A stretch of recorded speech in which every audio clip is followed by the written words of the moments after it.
Hola, ¿qué tal? Sean bienvenidos nuevamente a un video más, espero que se encuentren muy bien. El día de hoy quiero platicarles un poco sobre algo que he estado leyendo que tiene que ver con la relación que puede haber entre literatura y religión. ¿De qué forma? Primero pensar cómo es que ambas, a partir de su origen, buscan explicar preguntas muy similares. Por ejemplo, en relación al ser humano, ¿quién es? ¿De dónde viene? Y ya de una manera mucho más trascendental, ¿a dónde va? En este caso me gustaría plantear algunas definiciones que tienen que ver con mitología y religión. ¿Por qué mitología si estamos hablando de literatura? Porque me gustaría plantearlo desde una perspectiva de Gustavo Bueno, que en su obra El animal sintético él habla de tres etapas que tienen que ver con las cuales pasa el ser humano, que da pie al desarrollo de la cultura, que es la cual conocemos el día de hoy, que sería por ejemplo la numinosa, la mitológica y la teológica, que esta última tiene que ver ya más con la filosofía. Primero, en el caso de la luminosidad, tenemos que irnos al humano prehistórico, es decir, el momento del paleolítico, donde los humanos en las cuevas pintaban estas, válgame la redundancia, pinturas rupestres, donde no solamente eran humanos cazando o no solamente eran manos plasmadas ahí en la piedra, sino que también eran animales. Entonces, la luminosidad es este poder divino que se le brinda en específico a un animal.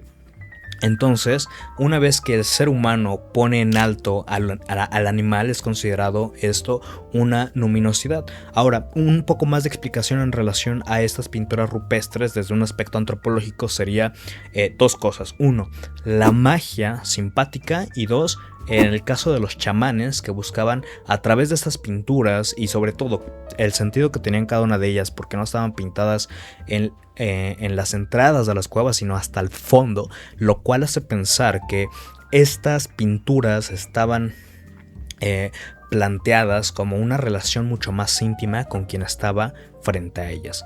Es decir, que para los chamanes servían como rituales para entrar en trance.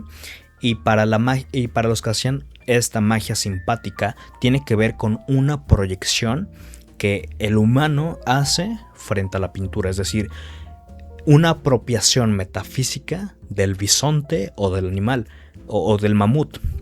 ¿Por qué?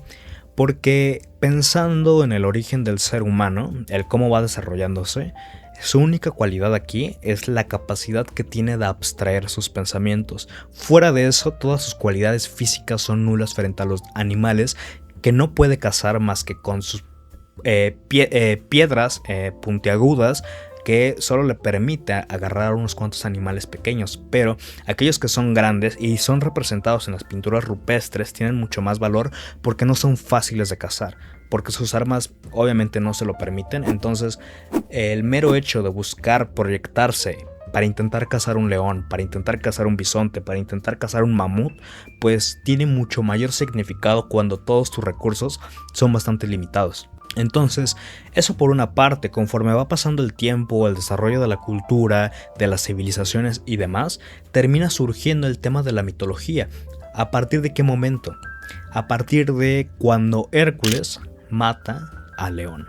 ¿A qué me refiero? Que el humano termina domesticando al animal, entonces los recursos ya no son limitados y el animal ya no tiene un sentido luminoso. Esa divinidad que tenía el animal termina traspasándose a aquel que lo termina domesticando. Entonces podemos decir que el tótem que teníamos en la parte de hasta arriba termina siendo desplazado por otro que termina derribándolo, es decir, el hombre. Entonces ahí es donde surge la mitología, y la mitología ya no habla de animales sino de humanos. Entonces se vuelve un relato antropomórfico, como en el caso por ejemplo de los griegos Zeus, en el caso de los nórdicos Thor y demás relatos mitológicos que se van dando a lo largo de la historia. Ya no tiene que ver con animales, tiene que ver más con humanos. Entonces la perspectiva se vuelve antropomórfica, ¿no? Y por ende, una vez que ocurre esa transición, por ejemplo de los griegos, que me resulta mucho más claro de explicar, sería la transición del mito al logos, es decir, a la búsqueda a la búsqueda de la explicación del origen del mundo, de la vida, del ser humano, del por qué estamos aquí y demás preguntas del por qué, cómo, cuándo, para qué, que surge en Grecia a partir de la abstracción de diferentes formas de pensamiento, que tiene que ver primero con los presocráticos, que terminan explicando el mundo a partir de la physis, es decir, a partir de la naturaleza, y a partir de ahí autores como por ejemplo ya un poco más lejanos, Sócrates, Aristóteles, Platón y demás, terminan explicando el mundo ya de una manera muy diferente, a partir de la lógica. Entonces podemos pensar que antes de la teología estaba la filosofía, que le dio articulación lógica para que lo que se consideraba religión y mito tuviera un sentido racional para convertirse en lo que actualmente conocemos como teología. En este caso, explicar ahora un poco sobre cómo la teología terminó siendo sustituida a lo largo de la historia por la literatura es realmente un tema muy amplio, pero me gustaría platicárselos de manera muy breve. Es decir, Gustavo Bueno plantea estos siglos como el 16, 17, 18 hasta el 19, donde existe una secularización del pensamiento a partir del romanticismo, pero antes de eso existe que la religión termina doblegando a las sociedades, entonces termina buscando aterrorizarles con un castigo divino. Pero en este caso, por ejemplo, hay una frase muy bonita que dice que la religión aterrorizó a las personas, pero terminó seduciendo a los poetas. ¿Por qué? Porque la religión termina convirtiéndose en un relato más que los poetas terminan transformando y desarrollando de una manera muy diferente. Ahí tenemos por ejemplo la Divina Comedia de Dante Alighieri, que básicamente son los 9 infiernos, pero explicados de una manera muy distinta, que para poder entender la Edad Media puedes leer a Dante Alighieri y darte cuenta de cómo era el pensamiento en ese momento de la historia. Entonces básicamente tenemos ya lo luminoso, lo mitológico y la teología, de manera muy breve, pero esa es la razón por la cual hablamos de mitología en la sustitución del término literatura, que en el caso entonces de la mitología sería el conjunto de mitos y relatos tradicionales, es decir, aquellos que van de generación en generación de una cultura o civilización, aquella que fundamenta el pensamiento colectivo de una sociedad. Y en el caso de la religión es este sistema cultural de creencias, es decir, la norma religiosa por la cual se basa una cultura a partir de prácticas éticas o morales. Entonces, ahora, ¿cuál sería esta relación entre mitología y religión? Primeramente, la mitología serían este conjunto de narrativas, símbolos y relatos fundacionales de una cultura. Por ejemplo, en el caso de la mitología de Prometeo, ¿no? Este hombre que lleva el fuego a los salvajes, robándoselo primero a los dioses, que puede entenderse como el surgimiento de la cultura, porque desde una perspectiva ya histórica, antropológica y biológica, el fuego fue lo que dio el pie al pensamiento mucho más desarrollado del ser humano, puesto que ya podía cocinar las carnes, y de las carnes ya podían absorberse todos los nutrientes que el ser humano necesitaba necesariamente, porque las carnes que antes de descubrir el fuego que comía eran únicamente crudas. Entonces podemos explicar un montón de cosas en relación a eso, pero no me quiero desviar. Entonces, en el caso de la religión, puede pensarse que abarca este sistema estructurado de creencias, rituales y códigos morales. Es decir, una es una manera de ver y pensar el mundo y otra es una manera de seguir la realidad de una manera moral, una manera ritualística, ¿no?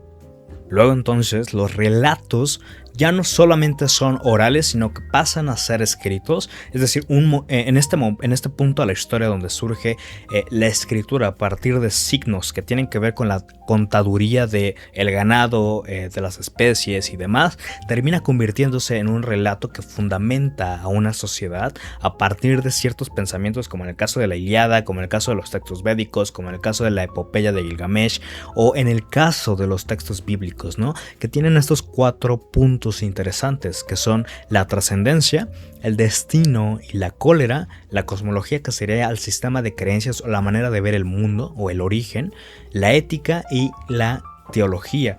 Sin embargo, una cosa que me parece interesante de estos textos es que más allá de sus diferencias culturales o religiosas, todas a partir de su nacimiento terminan formando parte de la literatura universal.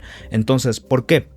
Porque no solamente hablan de dioses, sino que más bien hablan de un sentido en relación al ser humano, como lo que planteaba yo al principio, sobre quiénes somos, a dónde vamos, de dónde venimos. Pero no solamente eso, y no de manera simple, sino que también hablan sobre el miedo, sobre la justicia, sobre el bien y el mal, sobre el amor, sobre la muerte y demás conceptos que todas están vinculadas directamente al ser humano, y eso es lo que en realidad termina siendo mucho más esto es lo que termina solidificando esa relación entre literatura y religión, porque incluso autores como en el caso de Dostoyevsky, Dante Alighieri, Goethe, Shakespeare nunca dejaron de dialogar con los mitos, ¿no? Incluso el cine contemporáneo actual, las narrativas que tenemos en este momento de la historia, las novelas, las series, las películas, los libros, todos están estructurados a partir de las mismas narrativas. El viaje del héroe,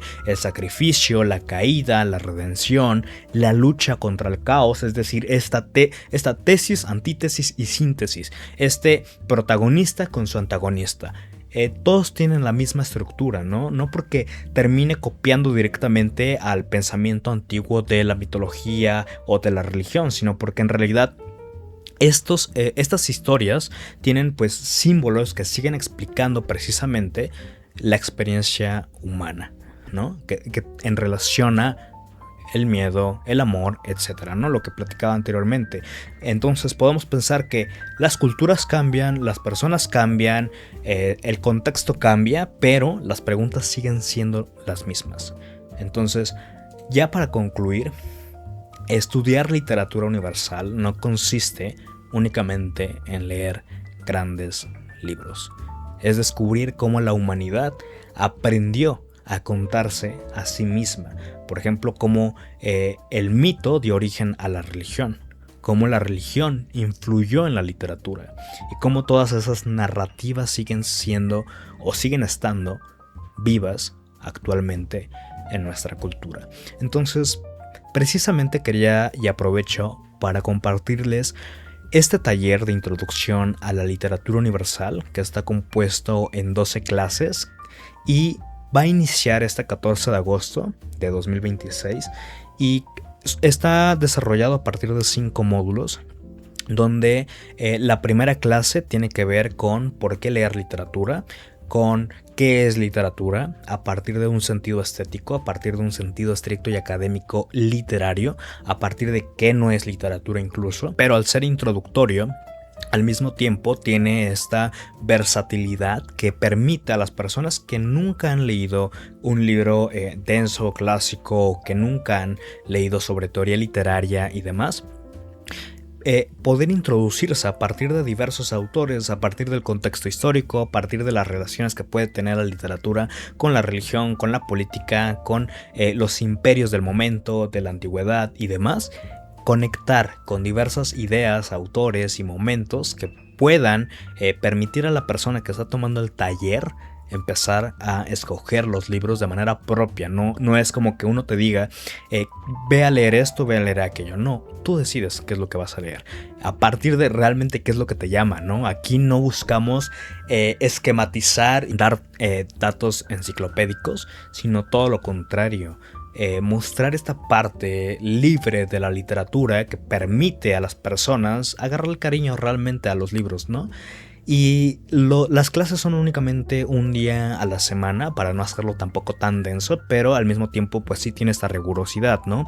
Puesto que la clase en realidad tiene una duración de 3 horas, que es de 6:30 pm a 9:30 pm. Todas las clases son a través de Google Meet y quedan grabadas para que puedas retomarlas sin ningún problema cuando tú lo desees. Es decir, tiene una sincronía cada una de las clases. Sin embargo, si tú por cuestión de trabajo o algo parecido no puedes ver la clase en el momento, pues puedes verla después. Incluso puedes llevar cada una de las clases grabadas totalmente a tu ritmo. Las inscripciones ya están abiertas, así que puedes dejar aquí abajo tu comentario diciendo quiero inscribirme o quiero más información, para que te podamos compartir todos los datos en relación a cada uno de los módulos, sobre cuál es el objetivo de cada uno. Y Cualquier duda que vayas a tener, pues con mucho gusto te la podemos resolver. Así que bueno, eso sería todo. Espero que puedan integrarse a este taller, que la verdad es que me encanta mucho, porque tanto si eres una persona que va introduciéndose al tema de la literatura, como si ya eres una persona que tiene conocimientos de literatura, pero desea repasar ciertos conceptos, a ambos tipos de persona o perfil les sirve completamente este taller. Así que pues espero poder verlos ahí. Así que bueno, pues nada más eso quería compartirles. Espero que les haya gustado este video y nos vemos en la próxima. Gracias.